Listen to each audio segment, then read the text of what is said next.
Hello everyone, welcome to ईपेप academy. हम RCC structure discuss कर रहे हैं। इस वीडियो में हम डिस्कस करेंगे about the design of shear reinforcement.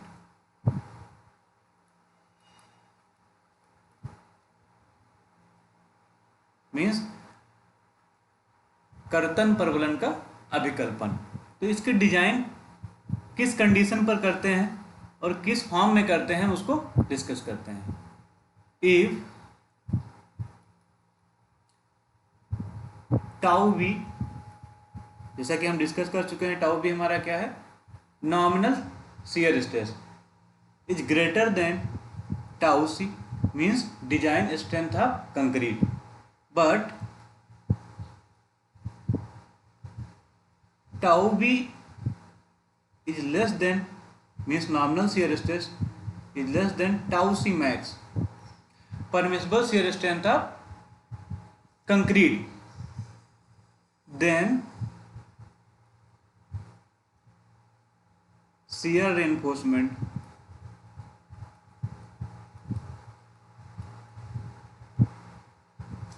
is provided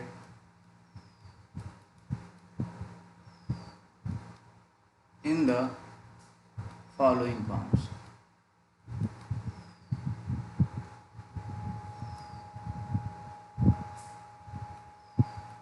अगर टाउ वी की वैल्यू, हम टाउ वी और टाउ सी कैलकुलेट करेंगे, उसको चेक करेंगे, हमारा जो नॉमिनल शियर स्ट्रेस है उसकी value design shear strength of concrete से ज़्यादा है, बट नॉमिनल शियर स्ट्रेंथ की value maximum permissible shear strength से कम है, तो उस केस में हम शियर रीइंफोर्समेंट प्रोवाइड करते हैं। शियर रीइंफोर्समेंट किस किस फॉर्म में प्रोवाइड करते हैं हमने अभी लास्ट वीडियो में डिस्कस किया है। टाइप्स ऑफ शियर रीइंफोर्समेंट वो है, first one is vertical shear stirrup, vertical stirrups जो बोलते हैं, vertical stirrups. Second, inclined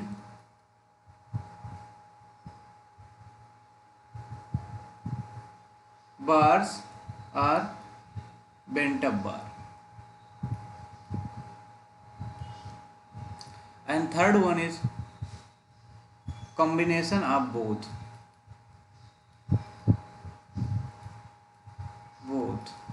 that is bent up bar and stirrups।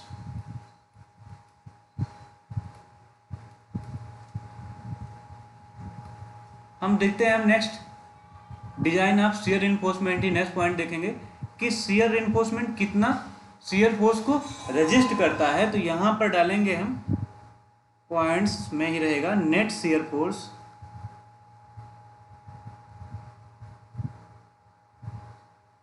Force, resisted by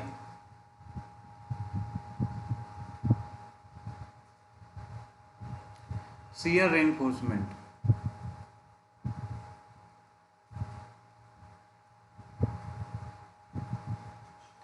shear reinforcement के द्वारा कितने शियर फोर्स को रेजिस्ट किया जाता है, तो उसके लिए हम यहां पर लिखेंगे, इसको हम डिनोट करेंगे VUS से, VUS से, net shear force resisted by shear reinforcement. तो हमें पता है जो टोटल शियर फोर्स होगा हमारा बीम के केस में, टोटल शियर फोर्स जिसे हम VU से डिनोट करते हैं, VU से डिनोट करेंगे यहाँ पर, इक्वल टू होगा shear force resisted by concrete, जिसको हम डिनोट करते हैं VC से, VC plus shear force resisted bye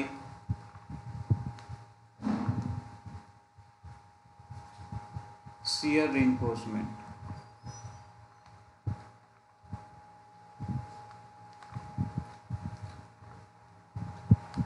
क्या होता है, जो हमारा बीम है जो टोटल शियर फोर्स रजिस्ट किया जाएगा कैसे, उसका कुछ पोर्शन जो होगा कंक्रीट बियर करेगी और कुछ पोर्शन शियर फोर्स का रजिस्ट करेगी शियर रेनफोर्समेंट।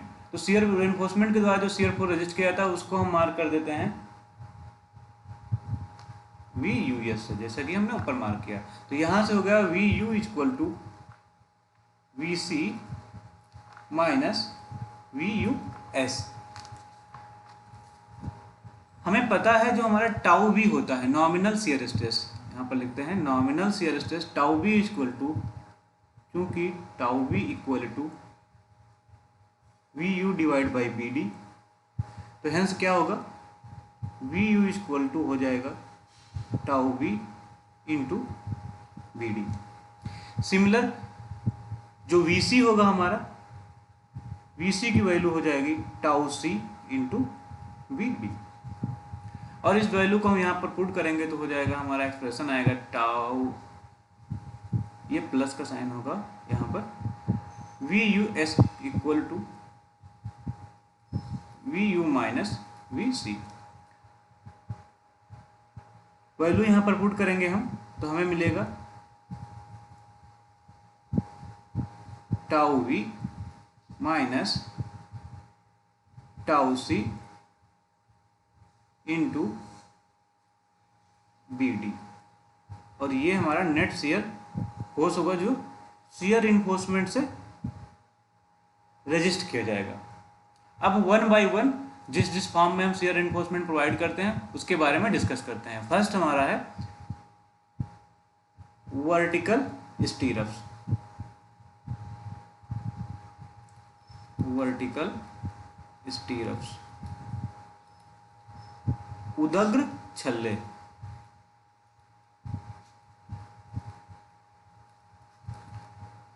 वर्टिकल स्टीरअप्स के बारे में देखते हैं वर्टिकल स्टेप होता क्या है। These are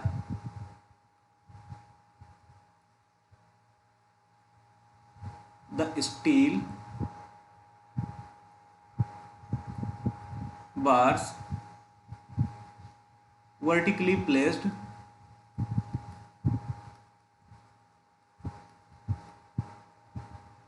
around the tensile reinforcement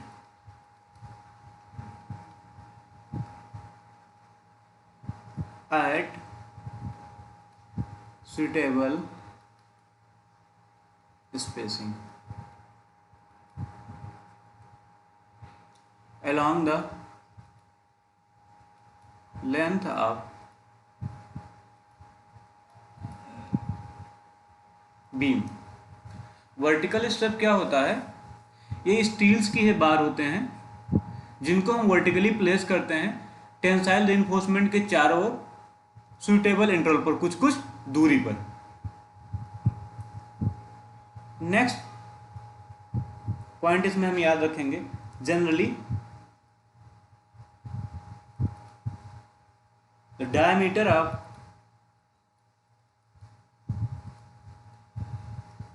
of vertical stirrup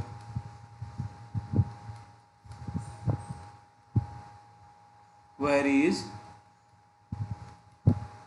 from 6 mm to 12 mm, कभी कभी 16 mm की भी वर्टिकल स्टेप्स हमें मिलती है। नेक्स्ट पॉइंट यहां पर रखेंगे याद हम वर्टिकल स्टेप्स के केस में, the free ends of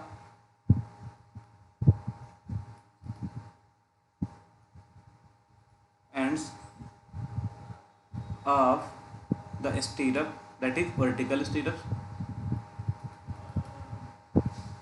stirrups are anchored in the compression zone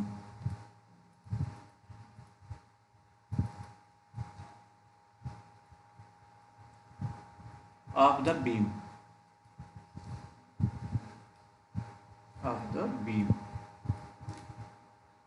to the anchor bar are the compressive reinforcement are to the compressive reinforcement.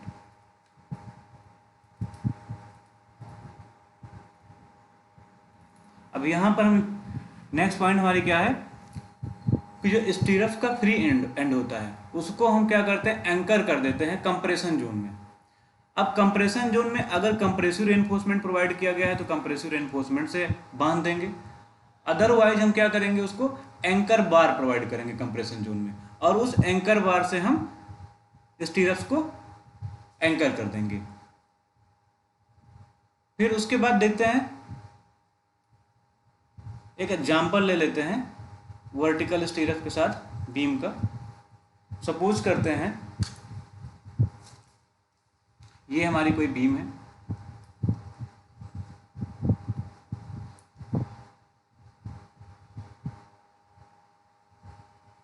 हमारा कोई बीम है,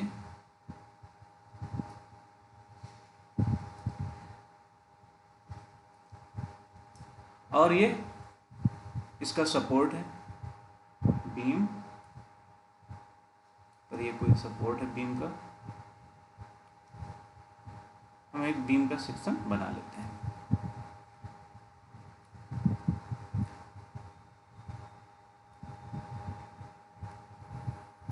ये इसका क्लियर स्पान हो जाएगा, स्पान। ये सपोर्ट है बीम का, मार्क कर देते हैं सपोर्ट।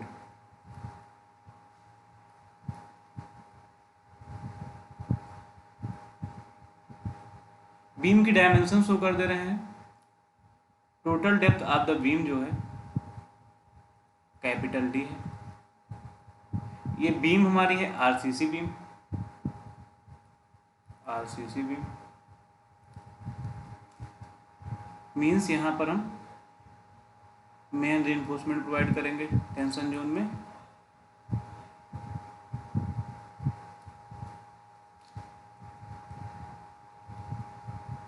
कंप्रेसिव जोन में अगर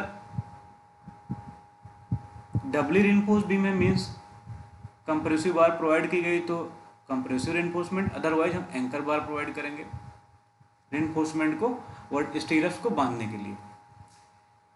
यहां पर हम वर्टिकल स्टीरप्स प्रोवाइड कर देते हैं सुटेबल स्पेसिंग पर, थोड़ी थोड़ी दूर पर प्रोवाइड कर देंगे हम। ये हमारे वर्टिकल स्टीरप्स हैं।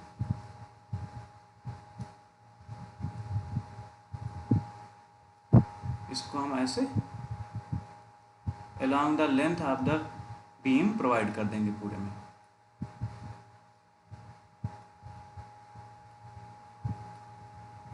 ये हमारे वर्टिकल। अब इनका हम नोटेशन कर देते हैं। ये हमारा जो है ये एंकर बार है, एंकर बार, एंकर बार होगा या तो कंप्रेसिव रेनफोर्समेंट होगा अगर उसमें कंप्रेसिव रेनफोर्समेंट प्रोवाइड किया गया है। ये हमारा जो होगा मेन बार है, main bar of the beam, main बार, और इसी को लॉन्गिट्यूडिनल बार भी बोलते हैं। ये हमारे होंगे स्टीरप्स, होंगे स्टीरप्स। स्टीरप्स के बीच में जो हॉरिजॉन्टल डिस्टेंस होगा उसको पिच बोलते हैं या स्पेसिंग ऑफ स्टीरप बोलेंगे। ये हो जाएगा स्पेसिंग, जिसे हम SVCD नोट करेंगे। ये हमारा मेन बार है, यहाँ से लेकर जो टॉप मोस्ट पोर्शन तक कंप्रेशन जोन में डिस्टेंस होगा ये हमारा इफेक्टिव डेप्थ हो जाएगा, जिसे हम स्मॉल d से मार्क करेंगे। यहाँ पर फिगर का नेम लिख देंगे RCC beam, RCC beam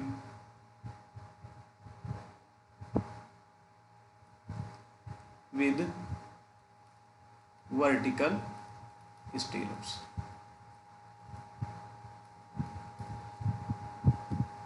generally हमें पता है कि जो हमारा डायगोनल टेंशन होता है वो सपोर्ट पर ज़्यादा होता है, इसलिए जो क्रैक्स हमारे जनरेट होते हैं वो मैक्सिमम केसेस में सपोर्ट पर होते हैं। तो इसलिए हम क्या करते हैं, कुछ इंपॉर्टेंट पॉइंट यहाँ पर ध्यान रखते हैं। ये हमारा क्रैक का पैटर्न है, इसी को रोकने के लिए हम, ये क्रैक होगा, इसी से सेव करने के लिए हम शियर रिइंफोर्समेंट प्रोवाइड करते हैं। तो नोट में कुछ पॉइंट्स याद रखेंगे।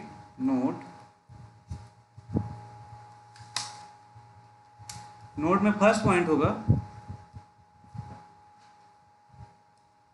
It is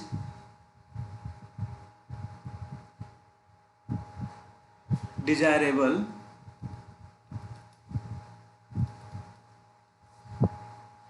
to use closed space stirrups for better prevention of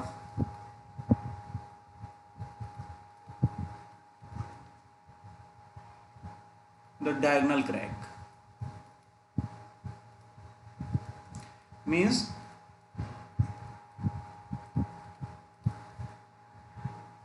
ये अच्छा हुआ कि जो स्टीरप्स हम प्रोवाइड कर रहे हैं वो बीम में क्लोज स्पेस हो, पास प्रोवाइड करें, ताकि डायगोनल टेंशन को अच्छे से वो बियर कर सके। फिर उसके बाद नेक्स्ट पॉइंट हमें याद रखना है, सेकंड पॉइंट होगा the spacing of,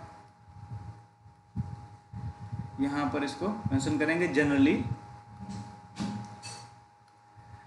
the spacing,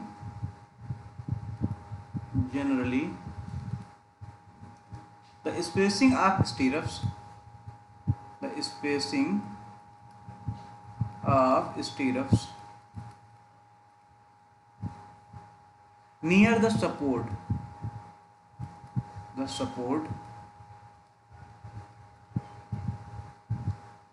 is less compared to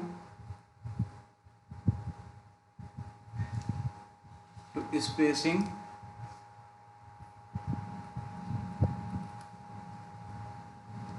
near the midspan, since shear force is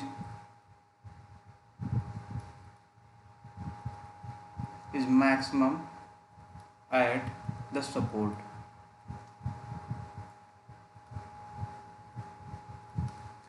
क्या होता है, जनरली जो हम स्टीरप्स की स्पेसिंग होती है, ये सपोज करो यहाँ पर ये हमारे बीम है और ये हमारा सपोर्ट है, तो जो हम रिइंफोर्समेंट की स्पेसिंग रखते हैं, shear reinforcement in the form of vertical stirrups की अगर बात की जाए तो ये हमारा वर्टिकल, तो सपोर्ट के पास हम क्या करते हैं, क्लोज स्पेस रखते हैं, सपोर्ट के पास क्लोज स्पेस, और मिड स्पैन की तरफ जैसे जैसे बढ़ते जाते हैं तो हम इकोनॉमी को कंसीडर करते हुए स्पेसिंग बढ़ा सकते हैं, दूर रखते हैं। ये रीजन क्या होता है, क्योंकि हमारा सपोर्ट के पास जो है शियर फोर्स ज़्यादा होता है, इसलिए यहीं पर टेंशन क्रैक्स जनरेट होते हैं, तो इसलिए सपोर्ट पर हम स्टीरप्स की स्पेसिंग क्लोज रखते हैं जनरली। बट कोडल प्रोविजन कुछ और है, कोड के अकॉर्डिंग दे रखा है कि मिनिमम स्पेसिंग कहीं पर भी कितनी मेंटेन करके रखना है, तो वो आगे अभी हम डिस्कस करेंगे। अभी नेक्स्ट हमारा इसमें टॉपिक होगा वर्टिकल शियर स्टीरप्स का ही, कितना शियर फोर्स रजिस्ट किया जाता है बाय वर्टिकल स्टीरप्स। तो हम लिखेंगे shear force resisted by shear rim vertical stirrups.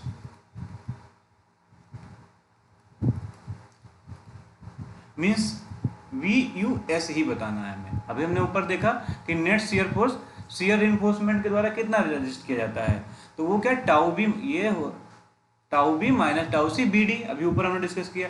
अभी हमें वर्टिकल स्टीरप्स के केस में बताना है कि वर्टिकल स्टीरप्स में टोटल शियर फोर्स कितना रजिस्ट किया जाता है।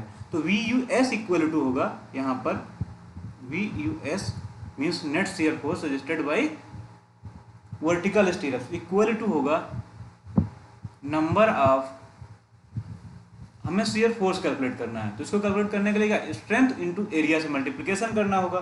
तो यहां पर हम क्या करेंगे, cross sectional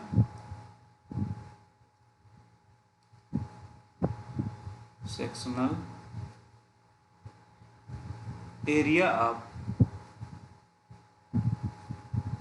स्टीरअप्स into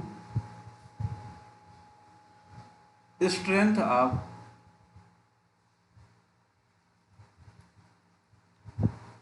shear reinforcement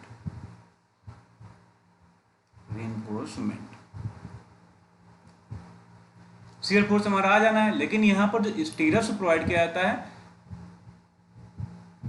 numbers में प्रोवाइड किया जाता है, तो यहां पर हम मल्टीप्लाई कर देंगे number of shear reinforcement, number of shear reinforcement। V equal to यहां पर कैलकुलेट करेंगे हम नंबर ऑफ शियर reinforcement को अगर हम एन से डिनोट कर देते हैं into cross sectional area of stirrups को हम ए एस बी से डिनोट करते हैं into strength of shear reinforcement उसको हम सिग्मा एस बी से डिनोट कर देते हैं। अब हमें पता as per I S code, according to I S code क्या है, as per I S 456/2000 I S code के अकॉर्डिंग जो हॉरिजेंटल डिस्टेंस होती है क्रैक की, horizontal distance of crack is taken equal to effective depth of beam,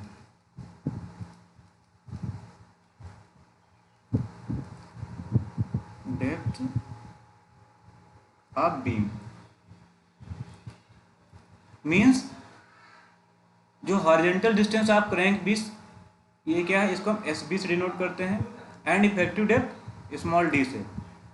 S B हमारा D के बराबर होगा अकॉर्डिंग टू कोड। तो यहां पर नंबर ऑफ स्टीरअप्स निकालने के लिए क्या हो जाएगा, हेंस नंबर ऑफ स्टीरअप्स जो हो जाएगा, या शियर रेनफोर्समेंट कह सकते हो, स्टीरअप्स इक्वल टू हो जाएगा D divide by S V. तो इसको हम यहाँ पर पुट करेंगे सारी वैल्यूज को, V U S equal to हो जाएगा, V U S equal to N की वैल्यू हो जाएगी D divide by S V into A S V into sigma S V. इसको हम और थोड़ा सा सिंप्लीफाई करें तो हो जाएगा V U S equal to sigma S V into A S V into D divide by S we.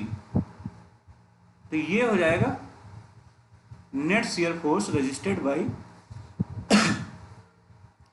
Vertical stirrups as per IS 456/2000। जहां पर लिखेंगे वेयर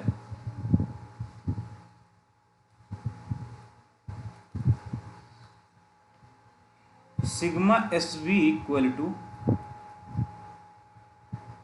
शियर स्ट्रेंथ, इसको मेंशन करते हैं परमिसिबल शियर स्ट्रेंथ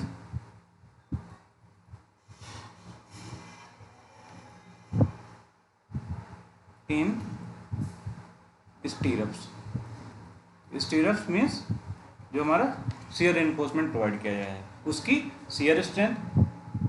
डी जो होगा हमें पता है, डी है effective depth of beam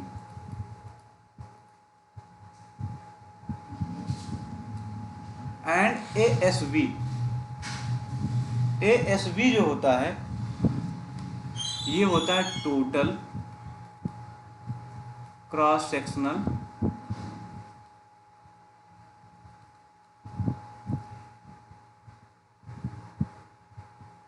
area of स्टीरफ्लेक्स।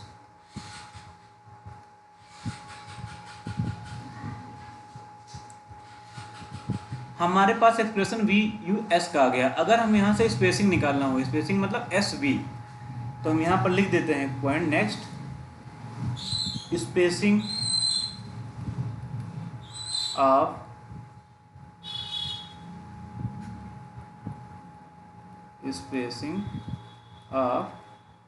Vertical stirrups.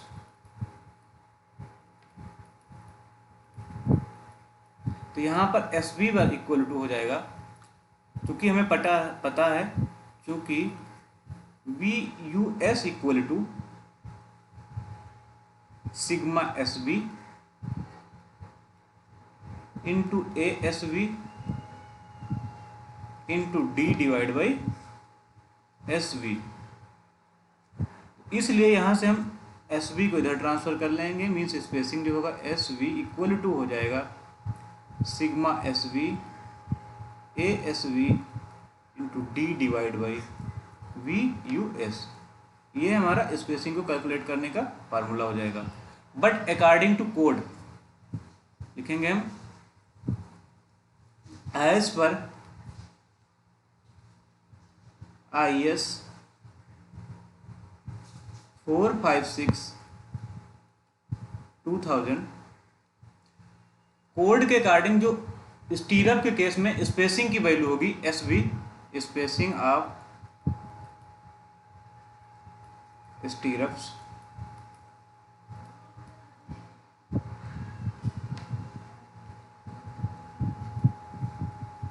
लेंगे हम 0.75 डी।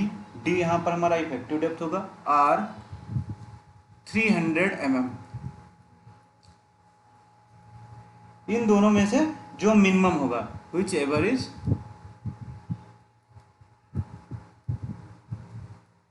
लेस, ये हमारी मैक्सिमम स्पेसिंग की वैल्यू होगा अकॉर्डिंग टू कोड। तो ये फार्मूला हमारा हो गया net shear force registered bye vertical stirrups and spacing of vertical stirrups. अब हम देखते हैं एरिया ऑफ स्टीरप्स लेग कैसे कैलकुलेट करेंगे। तो हम यहाँ पर नेक्स्ट पॉइंट लिखेंगे, इसको नोट में भी लिख सकते हैं, note area of stirrups. Stirrups के एरिया को कैसे हम कैलकुलेट करेंगे, मींस ए एस बी को कैलकुलेट करना है। तो क्या करना होगा, हम यहां पर लिखेंगे, पहले थोड़ा सा इसका कॉन्सेप्ट समझते हैं। Depending upon the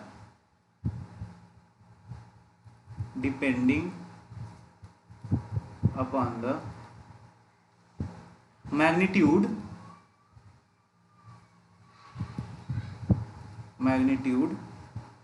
of the shear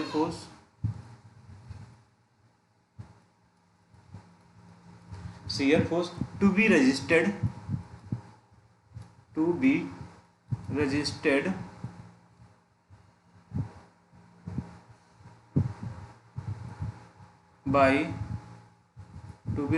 the vertical stirrups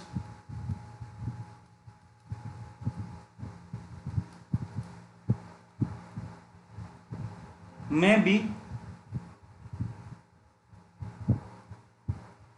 one leg,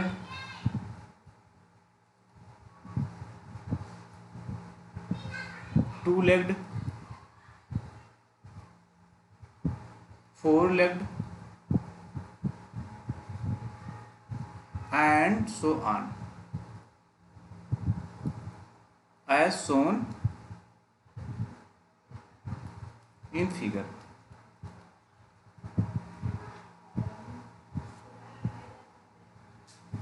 area of stirrups की बात करिए, ये डिपेंड करेगा कि शियर फोर्स को कितना रेजिस्ट करना है स्टीरप्स के द्वारा, उसके अकॉर्डिंग हम स्टीरप्स को 1 लेग, 2 लेग, 4 लेग या 5 लेग या 6 लेग में प्रोवाइड करते हैं। जैसे कि हम फिगर से समझते हैं, सपोज करते हैं कि हमारा एक बीम का क्रॉस सेक्शन है, यहाँ पर ड्रॉ करते हैं, ये हमारा बीम है और यहाँ पर हम सिंगल रेनफोर्समेंट प्रोवाइड करते हैं और एक कंप्रेशन जोन में एंकर बार या कंप्रेसिव रेनफोर्समेंट। अब इसको क्या करना है, स्टीरप्स प्रोवाइड करने के लिए, तो यहाँ पर सिंगल स्टीरप्स हम प्रोवाइड करेंगे, इनको दोनों को बांधने के लिए हम क्या करेंगे, ऐसा कुछ स्टीरप्स को प्रोवाइड कर देंगे। तो जो ये स्टीरप्स होगी इसको हम बोलेंगे 1 लेग्ड स्टीरप। 1 लेग का मतलब क्या होगा, यहाँ पर देखो हमारे कितने नंबर आप लगे, ओनली 1 है। उसके बाद सेकंड एग्जांपल लेते हैं हम 2 लेग का। सपोज करते हैं कोई बीम क्रॉस सेक्शन है,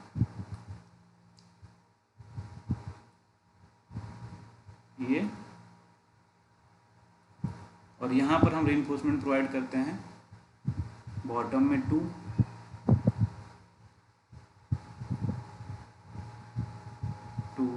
टॉप में 4। अब इसको हमें बाइंड करना है, जिसके लिए क्या करेंगे, स्टीरप्स प्रोवाइड करते हैं इस केस में, ऐसे यहाँ से लाके इसके सरफेस से, और हम यहाँ पर लाके इसको एंकर कर दिए इस बार। अब इस केस में हम काउंट करें यहाँ पर कितने लेग हैं स्टीरप के, 1 एंड 2, तो ये हमारा क्या हो जाएगा, 2 लेग स्टीरप हो जाएगा। सिमिलर नेक्स्ट हम एक एग्जांपल लेते हैं, सपोज करते हैं कोई बीम है,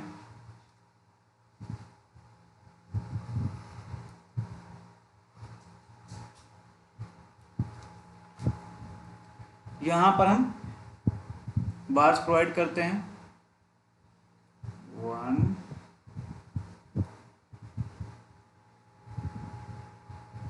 इस टाइप से नंबर्स ऑफ बार्स प्रोवाइड करते हैं और इस पर स्टीरप प्रोवाइड करते हैं। अब स्टीरप्स देते हैं, इसके लिए क्या करते हैं, सारे बार्स को हमें स्टीरप्स देना है, तो इस टाइप से अगर कुछ हम स्टीरप्स दे रहे हैं,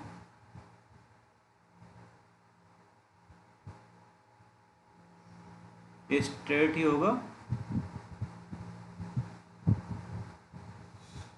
और इसको हम यहाँ पर लाके एंकर कर दिए।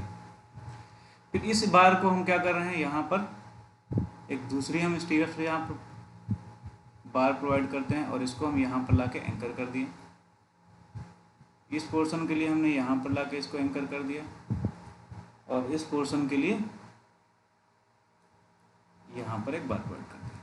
अब इसको हम क्या करेंगे, यहाँ पर काउंट कर लेंगे, लेग कितनी है हमारे, 1, 2, 3, 4 एंड 5, तो ये क्या हो गया हमारा, 5 लेग स्टीरप हो गया। सिमिलर 6 लेग, 4 लेग के भी एग्जाम्पल हम ड्रा कर सकते हैं।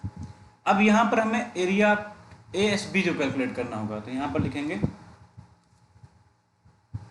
जनरल फार्मूला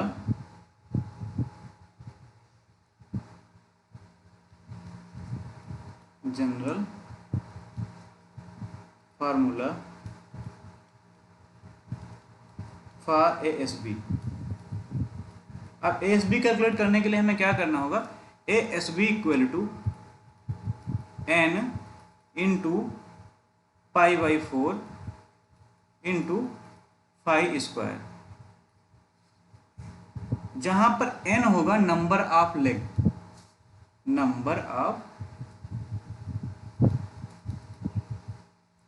अगर 1 लेग है तो n की वैल्यू 1, 2 लेग है 2, 4 लेग है तो 4, 5 लेग है तो 5 रखेंगे। और जो फाई है,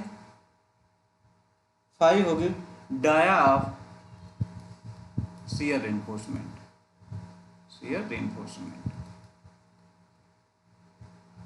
यहां पर किस फॉर्म में, वर्टिकल स्ट्रेप की डाया हो जाएगा। तो ये हो गया हमारा डिजाइन प्रोसेस फार्मूले फॉर द वर्टिकल स्टीरप्स के केस में। आई होप सभी को क्लास समझ में आई होगी। आज क्लास को हम यहीं पर वाइंड अप करते हैं। Thank you.